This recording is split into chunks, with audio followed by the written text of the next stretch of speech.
Hi friends, welcome back to our channel. ಇವತ್ತಿನ ವಿಡಿಯೋದಲ್ಲಿ ನಾವು ಕುರಿ ತಲೆ ಸಾಂಬಾರು ಯಾವ ರೀತಿ ಮಾಡೋದಂತ ನೋಡೋಣ. ಹಾಗೆ ಕಾಲು ಸೊಪ್ಪು ಕೂಡ ಫ್ರೆಂಡ್ಸ್. ಹಾಗೆ ಟಾಮಿ ಜೊತೆ ಸ್ವಲ್ಪ ಆಟಾಡ್ಕೊಂಡಿದ್ದೆ, ಮತ್ತು ಅದಕ್ಕೆ ತುಂಬಾ ಸಾಕಾಗಿಬಿಟ್ಟಿದೆ ಅಲ್ವಾ, ಹೋಗಿ ಮಲ್ಕೊಂಡಿದೆ ನೋಡಿ. ಸೊ ಈ ವಿಡಿಯೋ ಪೂರ್ತಿ ನೋಡಿ. ಇಷ್ಟ ಆದರೆ ಪ್ಲೀಸ್ ಲೈಕ್ ಮಾಡಿ, ಶೇರ್ ಮಾಡಿ, ಸಬ್ಸ್ಕ್ರೈಬ್ ಮಾಡಿ, ಹಾಗೆ ಬೆಲ್ಲೈಕನ್ನ ಒತ್ತಿ. ನನ್ನ ಮುಂದಿನ ನೋಟಿಫಿಕೇಷನ್ ನಿಮಗೆ ಬರುತ್ತೆ. ಸೊ ಬನ್ನಿ ಫ್ರೆಂಡ್ಸ್, ಇವತ್ತು ಕುರಿ ತಲೆ ಸಾರು ಯಾವ ರೀತಿ ಮಾಡೋದಂತ ನೋಡೋಣ. ಫಸ್ಟಿಗೆ ನಾನು ಕುರಿ ತಲೆ ಇತ್ತಲ್ವ, ಅದು ಸ್ವಲ್ಪ ಕ್ಲೀನ್ ಮಾಡಿಕೊಂಡೆ ನೋಡಿ. ಅದು ಸುಟ್ಟಿರ್ತಾರಲ್ವ, ಕಪ್ಪು ಕಪ್ಪಗೆಲ್ಲ ಇರುತ್ತೆ ಕಿವಿಗಳ ಹತ್ರ, ಮತ್ತು ಕೆಲವೊಂದು ಜಾಗಗಳಲ್ಲಿ ತುಂಬ ಹೇರ್ ಎಲ್ಲ ಇರುತ್ತಲ್ವ. ಸೊ ಅದು ನೀಟಾಗಿ ಕ್ಲೀನ್ ಮಾಡಿರಲ್ಲ, ನಾವು ನೀಟಾಗಿ ಕ್ಲೀನ್ ಮಾಡ್ಕೋಬೇಕಾಗುತ್ತೆ. ಸೊ ನೀಟಾಗಿ ತೊಳ್ಕೊಂಡ್ಬಿಟ್ಟು ಇವಾಗ ಸೈಡ್ಗೆ ತೆಗೆದಿಟ್ಕೊಂಡಿದ್ದೀನಿ. ಹಾಗೆ ಸ್ಟವ್ ಮೇಲೆ ಒಂದು ಕುಕ್ಕರ್ ಇಟ್ಕೊಂಡು ಅದಕ್ಕೆ ಒಂದು 3 ರಿಂದ 4 ಟೇಬಲ್ ಸ್ಪೂನಷ್ಟು ಆಯಿಲ್ನ ಹಾಕ್ತಾಯಿದ್ದೀನಿ. ನಾನು ಸ್ವಲ್ಪ ಆಯಿಲ್ ಕಡಿಮೆನೇ ಯೂಸ್ ಮಾಡ್ತೀನಿ. ಸೊ ನಿಮ್ಗೆ ಬೇಕಾದರೆ ಜಾಸ್ತಿ ಹಾಕ್ಕೋಬೋದು. ನಾನೊಂದು 2 ರಿಂದ 3 ಟೇಬಲ್ ಸ್ಪೂನಷ್ಟು ಹಾಕ್ಕೊಂಡಿದ್ದೀನಿ. ಈಗ ಆಯಿಲ್ ಚೆನ್ನಾಗಿ ಬಿಸಿ ಆದಮೇಲೆ ಸಾಸಿವೆ ಮತ್ತು ಈರುಳ್ಳಿ ಮತ್ತು ಕರಿಬೇವು ಒಗ್ಗರಣೆ ಹಾಕ್ಕೊತಾ ಇದ್ದೀನಿ. ಫಸ್ಟಿಗೆ ನಾನು ಒಂದು ಈರುಳ್ಳಿ ಸಣ್ಣದಾಗಿ ಹೆಚ್ಚಿಟ್ಕೊಂಡಿದ್ದೆ. ಸೊ ಅದನ್ನು ಹಾಕಿಬಿಟ್ಟು ಈರುಳ್ಳಿ ಚೆನ್ನಾಗಿ ಫ್ರೈ ಆಗೋವರೆಗೂ ನಾವು ಫ್ರೈ ಮಾಡ್ಕೋಬೇಕಾಗುತ್ತೆ. ಈರುಳ್ಳಿ ಒಂದು ಬ್ರೌನ್ ಕಲರಲ್ಲಿ ಬರಬೇಕು, ಅಲ್ಲಿವರೆಗೂ ನಾವು ಫ್ರೈ ಮಾಡಿಕೊಂಡ್ರೆ ಸರಿ ಹೋಗುತ್ತೆ. ಈಗ ನೋಡಿ ಚೆನ್ನಾಗಿ ಚೌಟಿಯಿಂದ ಮಿಕ್ಸ್ ಮಾಡ್ತಾಯಿದ್ದೀನಿ. ಕುರಿ ತಲೆ ತಿನ್ನೋದ್ರಿಂದ ತುಂಬಾ ಒಳ್ಳೆಯದು, ಏಕೆಂದರೆ ಅದರಲ್ಲಿ ಕೊಬ್ಬಿನ ಅಂಶ ಇರೋದಿಲ್ಲ. ಸೊ ಅದಕ್ಕೋಸ್ಕರ ಇದು ವೀಕ್ಲಿ ಒಂದ್ಸರಿ ತಿಂದ್ರೂ ಏನೂ ಆಗಲ್ಲ. ಸೊ ಈಗ ನೋಡಿ ಚೆನ್ನಾಗಿ ಈರುಳ್ಳಿ ಫ್ರೈ ಮಾಡ್ಕೊಂಡಾದಮೇಲೆ ತಲೆನ ನಾವು ನೀಟಾಗಿ ಪೀಸಸ್ನ ತೊಳೆದು ಇಟ್ಕೊಂಡಿದ್ವಲ್ಲ, ಅದನ್ನು ಹಾಕ್ತಾಯಿದ್ದೀನಿ. ಸ್ವಲ್ಪ ದಪ್ಪಕ್ಕೆ ಪೀಸ್ ಕಟ್ ಮಾಡಿಕೊಟ್ಟಿದ್ರೆ, ಈ ಒಂದು ತಲೆ ಸ್ವಲ್ಪ ಎಳೆದೇ ಇದೆ, ಬಲ್ತಿಲ್ಲ. ಸೊ ಬೇಗನೆ ಬೆಂದ್ಬಿಡುತ್ತೆ. ಈಗ ರುಚಿಗೆ ತಕ್ಕಷ್ಟು ಉಪ್ಪನ್ನ ಕೂಡ ಹಾಕ್ಕೊತಾ ಇದ್ದೀನಿ. ನಾನಿಲ್ಲಿ ಕಲ್ಲುಪ್ಪನ್ನ ಯೂಸ್ ಮಾಡ್ಕೊತಾ ಇದ್ದೀನಿ. ಜೊತೆಗೆ ಅರಿಶಿನ ಕೂಡ ಹಾಕ್ಕೊಬೇಕಾಗುತ್ತೆ ಫಸ್ಟಿಗೆ.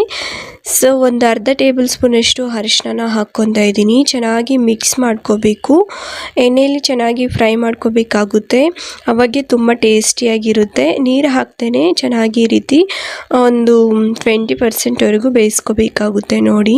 ಈಗ ಚೌಟಲ್ಲಿ ಚೆನ್ನಾಗಿ ಮಿಕ್ಸ್ ಮಾಡ್ತಾಯಿದ್ದೀನಿ. ಮಿಕ್ಸ್ ಮಾಡೋಕ್ಕೆ ಸ್ವಲ್ಪ ಕಷ್ಟ ಆಗುತ್ತೆ ಈ ಒಂದು ಚೌಟಲ್ಲಿ. ನಾವು ದೋಸೆ ಎಲ್ಲ ಎತ್ತೀವಲ್ಲ, ಆ ಒಂದು ಚೌಟಲ್ಲಾದರೆ ನೀಟಾಗಿ ಬರುತ್ತೆ. ನನಗೆ ಈ ಚೌಟಲ್ಲಿ ಸರಿಯಾಗಿ ತಿರುಗಿಸ್ಲಿಕ್ಕೆ ಆಗಿಲ್ಲ, ಅದಕ್ಕೋಸ್ಕರ ಕುಕ್ಕರ್ನ ಎತ್ತಿ ಈ ರೀತಿ ಮಿಕ್ಸ್ ಮಾಡ್ತಾಯಿದ್ದೀನಿ. ಇನ್ನೊಂದು ಸರಿ ಚೆನ್ನಾಗಿ ಮಿಕ್ಸ್ ಮಾಡ್ತಾಯಿದ್ದೀನಿ ನೋಡಿ. ಫ್ರೆಂಡ್ಸ್, ಈಗ ನೋಡಿ ಚೆನ್ನಾಗಿ ಮಿಕ್ಸ್ ಮಾಡಾದಮೇಲೆ ಈಗ ಲಿಡ್ನ ಕ್ಲೋಸ್ ಮಾಡಿ ಒಂದು 10 ನಿಮಿಷ ಬಿಡಬೇಕಾಗುತ್ತೆ. ಅರಿಶಿನ ಉಪ್ಪದಲ್ಲಿ ಚೆನ್ನಾಗಿ ಬೇಯಬೇಕಾಗುತ್ತೆ. ಅಷ್ಟರೊಳಗಡೆ ನಾವು ಮಸಾಲೆ ರುಬ್ಕೊಳ್ಳೋಕ್ಕೆ ಎಲ್ಲ ರೆಡಿ ಮಾಡ್ಕೊಳ್ಳೋಣ ಬನ್ನಿ. ನೋಡಿ, ಈಗ 1 ಟೊಮೊಟೊ ಮತ್ತು ಹಸಿ ಕೊಬ್ಬರಿ, ಚಕ್ಕೆ, ಲವಂಗ, ಕೊತ್ತಂಬರಿ ಸೊಪ್ಪು, ನಂತರ ಈರುಳ್ಳಿ ಕಟ್ ಮಾಡಿ ಇಟ್ಕೊಂಡಿದ್ದೆ, 1 ಈರುಳ್ಳಿ ಚಿಕ್ಕದು, ಹಾಗೆ ಹಸಿ ಮೆಣಸಿನ್ಕಾಯಿ 3 ಹಾಕ್ಕೊಂಡಿದ್ದೀನಿ ಟೇಸ್ಟಿಗೆ. ನಂತರ 1 ಬೆಳ್ಳುಳ್ಳಿನ ಬಿಡಿಸಿ ಇಟ್ಕೊಂಡಿದ್ದೀನಿ. ಶುಂಠಿ ಮತ್ತು ಟೊಮೊಟೊ, ಕೊತ್ತಂಬರಿ ಸೊಪ್ಪು, ಜೊತೆಗೆ ಪುದೀನ ಸ್ವಲ್ಪ ಹಾಕ್ಕೋಬೇಕಾಗುತ್ತೆ. ನಾನಿಲ್ಲಿ ಪುದೀನ ಆ್ಯಡ್ ಮಾಡ್ತಾಯಿಲ್ಲ. ಸೊ ಈಗ ಒಂದು ಮಿಕ್ಸಿ ಜಾರ್ ತಗೊಂಡ್ಬಿಟ್ಟು ಅದಕ್ಕೆ ಎಲ್ಲನೂ ಕಟ್ ಮಾಡಿಕೊಂಡು ತೊಳೆದು ಇಟ್ಕೊಂಡಿದ್ದೆ ಫಸ್ಟೇ, ಅದನ್ನು ಹಾಕ್ತಾಯಿದ್ದೀನಿ. ಫ್ರೆಂಡ್ಸ್, ಈಗ ನಾನು ಫಸ್ಟಿಗೆ ಕೊಬ್ಬರಿನ ಹಾಕ್ಕೊಂಡ್ಬಿಟ್ಟು ಸ್ವಲ್ಪ ತರಿಯಾಗಿ ರುಬ್ಕೊತಾ ಇದ್ದೀನಿ, ಏಕೆಂದರೆ ಹಾಗಾಗಿ ಇದ್ಬಿಡುತ್ತೆ. ಅದಕ್ಕೋಸ್ಕರ ಫಸ್ಟಿಗೆ ನಾನು ಈ ರೀತಿ ತರಿಯಾಗಿ ರುಬ್ಕೊಂಡ್ಬಿಟ್ಟು ಮಿಕ್ಕಿದ ಐಟಮ್ ಎಲ್ಲ ಹಾಕ್ತಾಯಿದ್ದೀನಿ. ಬೆಳ್ಳುಳ್ಳಿ, ಶುಂಠಿ, ಕೊತ್ತಂಬರಿ ಸೊಪ್ಪು, ನಂತರ ಈರುಳ್ಳಿ, ಬೆಳ್ಳುಳ್ಳಿ, ಟೊಮೊಟೊ ಎಲ್ಲನೂ ಕೂಡ ಹಾಕ್ಕೊತಾ ಇದ್ದೀನಿ. ಹಸಿ ಮೆಣಸಿನ್ಕಾಯಿ ಇದೆಲ್ಲನೂ ಕೂಡ ಹಾಕ್ಕೊಂಡು ನೀಟಾಗಿ ಅಂದರೆ ತರಿಯಾಗಿ ರುಬ್ಕೊಂಡ್ರೆ ಟೇಸ್ಟಿಯಾಗಿರುತ್ತೆ. ಒಂದು 80% ರುಬ್ಕೊಂಡ್ರೆ ಸರಿ ಹೋಗುತ್ತೆ. ರುಬ್ಕೊಳ್ಳೋಕ್ಕೆ ನೀರು ಎಷ್ಟು ಬೇಕೋ ಅಷ್ಟನ್ನ ಹಾಕ್ಕೊತಾ ಇದ್ದೀನಿ ನಾನು. ನೋಡಿ, ಒಂದು ಅರ್ಧ ಲೋಟಷ್ಟು ನೀರನ್ನ ಹಾಕ್ಕೊತಾ ಇದ್ದೀನಿ. ಈಗ ಲಿಡ್ನ ಕ್ಲೋಸ್ ಮಾಡಿ ಮಿಕ್ಸಿಗೆ ಹಾಕಿ ಮೆತ್ತಗೆ ಗ್ರೈಂಡ್ ಮಾಡಿಕೊಂಡ್ರೆ ಸರಿ ಹೋಗುತ್ತೆ. ಮಸಾಲೆ ಕೂಡ ರೆಡಿ ಆಗುತ್ತೆ ನೋಡಿ.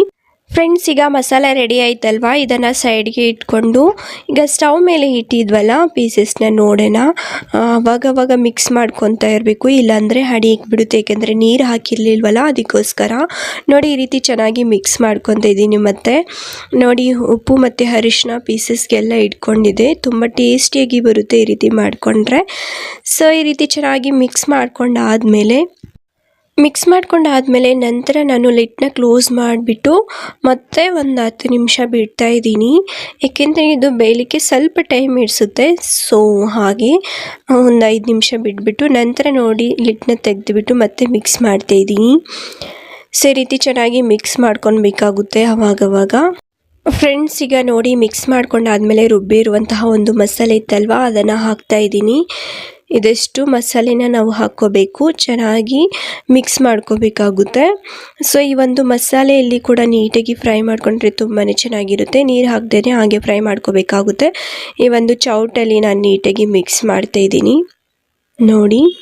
ಫ್ರೆಂಡ್ಸ್, ಈಗ ರುಬ್ಬಿರುವಂತಹ ಮಸಾಲೆ ಹಾಕಿಬಿಟ್ಟು ಚೆನ್ನಾಗಿ ಮಿಕ್ಸ್ ಮಾಡ್ಕೊಂಡ್ಬಿಟ್ಟು ಲಿಡ್ನ ಕ್ಲೋಸ್ ಮಾಡಿ ಒಂದು 10 ಮಿನಿಟ್ಸ್ ಬಿಡಬೇಕು. 10 ಮಿನಿಟ್ಸ್ ಆದಮೇಲೆ ಲಿಡ್ನ ತೆಗೆದುಬಿಟ್ಟು ಇನ್ನೊಂದು ಸರಿ ಚೆನ್ನಾಗಿ ಮಿಕ್ಸ್ ಮಾಡ್ಕೊತಿದ್ದೀನಿ ನೋಡಿ. ಈಗ ಮಸಾಲೆ ಎಲ್ಲ ಹಸಿ ವಾಸನೆ ಎಲ್ಲ ಹೋಗಿದೆ. ಮತ್ತು ಈಗ ನೋಡಿ ಧನಿಯಾ ಪುಡಿ ಒಂದು 2 ಟೇಬಲ್ ಸ್ಪೂನಷ್ಟು ಹಾಕ್ಕೊತಾ ಇದ್ದೀನಿ.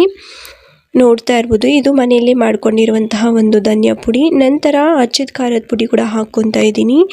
ಫಸ್ಟೇ ಹಸಿಮೆಣ್ಸಿನ್ಕಾಯಿ ಹಾಕ್ಕೊಂಡಿದ್ವಲ್ಲ, ಅದು ನೋಡ್ಕೊಂಡು ಹಾಕೋಬೇಕಾಗುತ್ತೆ. 1.5 ಟೇಬಲ್ ಸ್ಪೂನಷ್ಟು ಹಾಕ್ಕೊತಾ ಇದ್ದೀನಿ. ಖಾರ ಜಾಸ್ತಿ ತಿನ್ನಲ್ಲ ನಮ್ಮ ಮನೇಲಿ, ಸೊ ಅದಕ್ಕೋಸ್ಕರ 1.5 ಟೇಬಲ್ ಸ್ಪೂನಷ್ಟು ಸರಿ ಹೋಗುತ್ತೆ. ನಂತರ ಈಗ ನೋಡಿ ನಾನಿಲ್ಲಿ ಮಟನ್ ಮಸಾಲ ಕೂಡ ಹಾಕ್ಕೊತಾ ಇದ್ದೀನಿ, ಚೆನ್ನಾಗಿರುತ್ತೆ. 1.5 ಟೇಬಲ್ ಸ್ಪೂನಷ್ಟು ಹಾಕ್ಕೊಂಡೆ. ಈಗ ಚೆನ್ನಾಗಿ ಮಿಕ್ಸ್ ಮಾಡ್ಕೊತಾ ಇದ್ದೀನಿ ನೋಡಿ. ಈ ರೀತಿ ಚೆನ್ನಾಗಿ ಮಿಕ್ಸ್ ಮಾಡ್ಕೊಂಡ್ಬಿಟ್ಟು ನಂತರ ಲಿಡ್ನ ಕ್ಲೋಸ್ ಮಾಡಿಬಿಟ್ಟು ಒಂದು 5 ನಿಮಿಷ ಬಿಡಬೇಕಾಗುತ್ತೆ.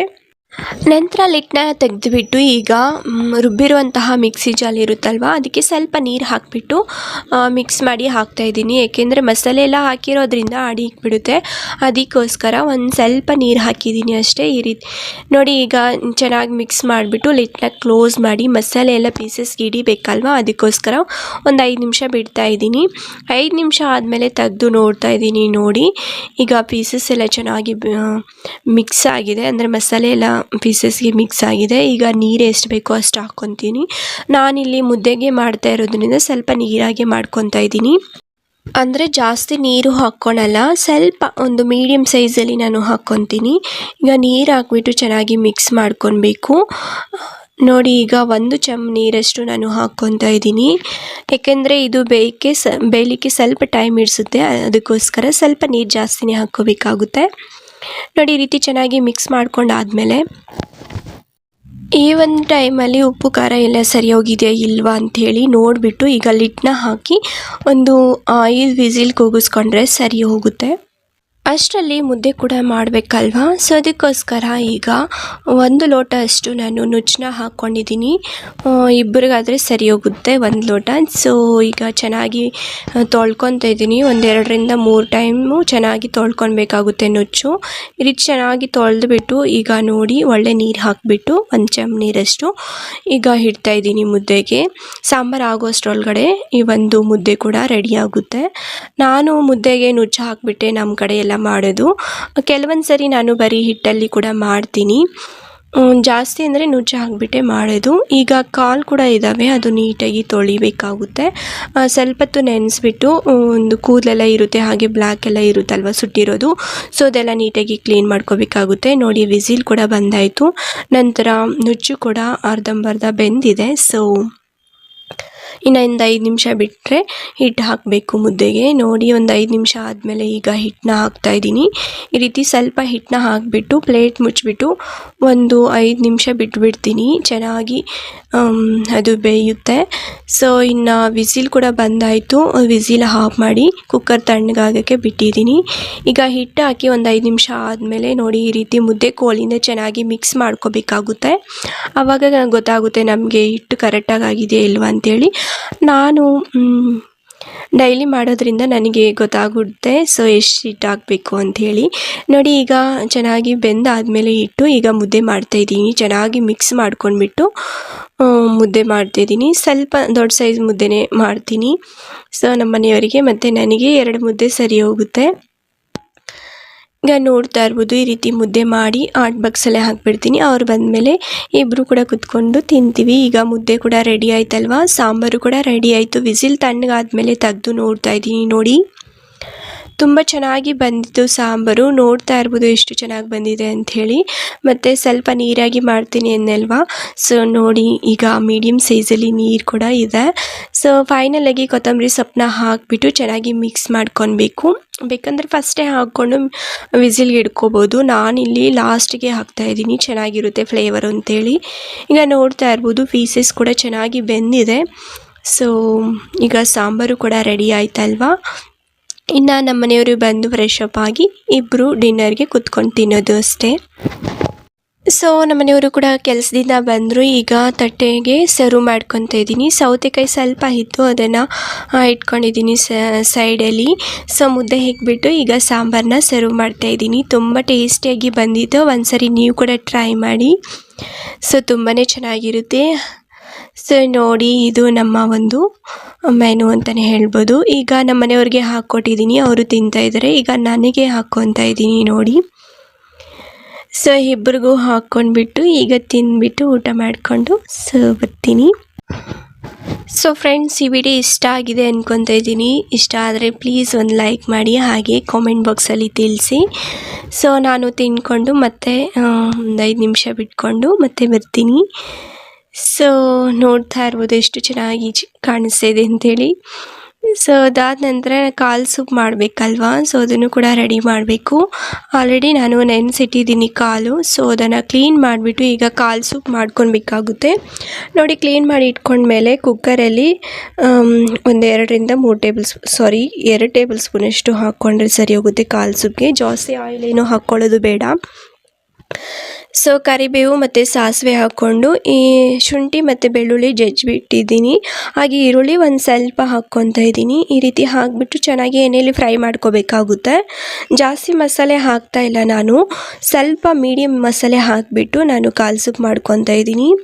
ಮಸಾಲೆ ಜಾಸ್ತಿ ಬೇಕಂದರೆ ಟೊಮೊಟೊ ಮತ್ತು ಶುಂಠಿ ಬೆಳ್ಳುಳ್ಳಿ ಈ ರೀತಿ ಎಲ್ಲ ರುಬ್ಕೊಂಡ್ಬಿಟ್ಟು, ಈರುಳ್ಳಿ ಎಲ್ಲ ಕೊತ್ತಂಬರಿ ಸೊಪ್ಪು ಎಲ್ಲ ರುಬ್ಕೊಂಡು ಹಾಕ್ಕೋಬೇಕು, ಚೆನ್ನಾಗಿರುತ್ತೆ. ನಾನಿಲ್ಲಿ ಗ್ಯಾಸ್ಟ್ರಿಕ್ ಆಗಿರೋದ್ರಿಂದ ನಮಗೆ ಸೊ ಮಸಾಲೆ ಜಾಸ್ತಿ ತಿನ್ನಲ್ಲ ನಾವು, ಅದಕ್ಕೋಸ್ಕರ ಜಜ್ಜಿಬಿಟ್ಟು ಹಾಕ್ಕೊತಾ ಇದ್ದೀನಿ. ಈಗ ನೋಡ್ತಾ ಇರ್ಬೋದು ಕಾಲು ಹಾಕಿಬಿಟ್ಟು ರುಚಿಗೆ ತಕ್ಕಷ್ಟು ಉಪ್ಪನ್ನ ಕೂಡ ಹಾಕ್ಕೊತಾ ಇದ್ದೀನಿ. ಹಾಗೆ ಖಾರಕ್ಕೆ ತಕ್ಕಂತೆ ಆಚದ ಖಾರದ ಪುಡಿ ಕೂಡ ಒಂದು ಅರ್ಧ ಟೇಬಲ್ ಸ್ಪೂನಷ್ಟು ಹಾಕ್ಕೊತಾ ಇದ್ದೀನಿ. ಸ್ವಲ್ಪ ಖಾರ ಜಾಸ್ತಿ ಇದೆ ಅದಕ್ಕೋಸ್ಕರ. ಧನಿಯಾ ಪುಡಿ ಒಂದು ಚಿಟಿಕೆಯಷ್ಟು ಹಾಕ್ಕೊತಾ ಇದ್ದೀನಿ. ಸೊ ಇದು ಅರಿಶಿನ ಕೂಡ ಒಂದು ಚಿಟಿಕೆಯಷ್ಟು ಹಾಕ್ಕೊಂಡು ಚೆನ್ನಾಗಿ ಮಿಕ್ಸ್ ಮಾಡ್ಕೋಬೇಕು. ನೋಡಿ, ಡ್ರೈ ಆಗಿಬಿಟ್ಟಿದೆ. ಅವಾಗೆ ಆಯಿಲ್ ಸ್ವಲ್ಪ ನಾನು ಕಡಿಮೆ ಯೂಸ್ ಮಾಡ್ತಾಯಿದ್ದೀನಿ ಅದಕ್ಕೋಸ್ಕರ. ಸೊ ಈ ರೀತಿ ಚೆನ್ನಾಗಿ ಮಿಕ್ಸ್ ಮಾಡ್ಕೊಂಡಾದಮೇಲೆ ಈಗ ನೀರು ನಮಗೆ ಎಷ್ಟು ಬೇಕೋ ಅಷ್ಟು ಹಾಕ್ಕೋಬೋದು. ನಾನು ಈ ಒಂದು ಚೆಂಬಲ್ಲಿ 1/4 ಚೆಂಬಷ್ಟು ನೀರನ್ನ ಹಾಕ್ಕೊತಾ ಇದ್ದೀನಿ. ಕಾಲು ಚೆನ್ನಾಗಿ ಬೇಯಬೇಕಂದ್ರೆ ಸ್ವಲ್ಪ ನೀರು ಜಾಸ್ತಿನೇ ಹಿಡಿಯುತ್ತದೆ. ಸೊ ಅದಕ್ಕೋಸ್ಕರ 1/4 ಚೆಂಬಷ್ಟು ನೀರನ್ನ ಹಾಕ್ಕೊಂಡು ಸೊ ಈಗ ಚೆನ್ನಾಗಿ ಮಿಕ್ಸ್ ಮಾಡಿಬಿಟ್ಟು 7ರಿಂದ 8 ವಿಸಿಲ್ನ ಕೂಗಿಸ್ಕೊಂಡು ಬಿಡ್ತೀನಿ. ಕಾಲೆಲ್ಲ ಚೆನ್ನಾಗಿ ಬೆಂದಿರಬೇಕು. ಸೊ ಅಲ್ಲಿವರೆಗೂ ನಾನು ಚೆನ್ನಾಗಿ ಎಣ್ಣೆ ಎಲ್ಲ ಬಿಟ್ಕೊಂಡಿರುತ್ತೆ, ಆವಾಗ ಗೊತ್ತಾಗುತ್ತೆ ಬೆಂದಿದೆಯಾ ಇಲ್ವಾ ಅಂಥೇಳಿ. ಸೊ ಅಷ್ಟರೊಳಗಡೆ ವಿಸಿಲ್ ಬರೋ ಅಷ್ಟರೊಳಗಡೆ ನಾನು ಪಾತ್ರೆ ಎಲ್ಲ ಆಗಿತ್ತಲ್ವಾ ಅಡುಗೆ ಮಾಡಿದ್ದು, ಸೊ ಅದನ್ನು ಉಜ್ಕೊತಾ ಇದ್ದೀನಿ. ಸೊ ರೀತಿ ಆವಾಗಿಂದ ಅವಾಗೆ ಕ್ಲೀನಾಗಿ ನೀಟಾಗಿ ತೊಳೆದು ಇಟ್ಕೊಂಡ್ಬಿಟ್ರೆ ನಮಗೆ ಜಾಸ್ತಿ ಕೆಲಸ ಇರಲ್ಲ. ಸೊ ಅದಕ್ಕೋಸ್ಕರ ನಾವು ಆವಾಗಿಂದ ಅವಾಗೆ ನಾನು ನೀಟಾಗಿ ತೊಳ್ಕೊಂಡು ಬಿಡ್ತೀನಿ. ಸೊ ಈ ವಿಡಿಯೋ ಇಷ್ಟ ಆಗಿದೆ ಅಂದ್ಕೊತಾ ಇದ್ದೀನಿ. ಇಷ್ಟ ಆದರೆ ಪ್ಲೀಸ್ ಲೈಕ್ ಮಾಡಿ, ಶೇರ್ ಮಾಡಿ, ಸಬ್ಸ್ಕ್ರೈಬ್ ಮಾಡಿ, ಹಾಗೆ ಬೆಲ್ಲೈಕನ್ನ ಒತ್ತಿ ನನ್ನ ಮುಂದಿನ ನೋಟಿಫಿಕೇಷನ್ ನಿಮಗೆ ಬರುತ್ತೆ. ಸೊ ಈ ವಿಡಿಯೋ ಇಲ್ಲಿಗೆ ಎಂಡ್ ಮಾಡ್ತಾಯಿದ್ದೀನಿ. ಮುಂದಿನ ವಿಡಿಯೋದಲ್ಲಿ ಸಿಗೋಣ. ಅಲ್ಲಿವರೆಗೂ ಬಾಯ್ ಬಾಯ್, ಟೇಕ್ ಕೇರ್ ಫ್ರೆಂಡ್ಸ್.